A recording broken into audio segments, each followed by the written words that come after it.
young businessman, no make mistake just because say your business dey go well little by little, because just go buy one motor or just build one house, just say you wan just go marry, you go lose that your business, lose everything in a short of time.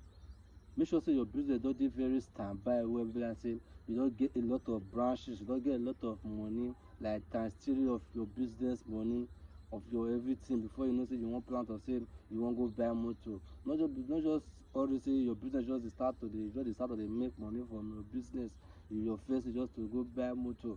That thing go reduce your business down, because many people go dey put eye on you from their business now, say be like this guy don dey make am, you don dey make am, you go hard for them to patronize you, you go hard for them to patronize you. You cannot be every business where you do now you go need to buy motor or to show off. You get some kind of like say you go dey do, where be like say you go need to add yourself just for people to continue to patronize, because you get some kind of like say you dey do, where be like say people don't know say you don't get motor, you don't get so they don't just say don't get so they will constantly dey put eye on you, they don't call they patronize you or they buy for you as before. They don't go care how you take buy that motor, how you take build that house. If you dey do business, they hide yourself. Not be everything you go dey show off they do. Not make this mistake. This mistake don't bring a lot of people down through this process. So not be every business where you go dey do. There are some kind of people that say you dey do, like say you need to show off, you need to attract people.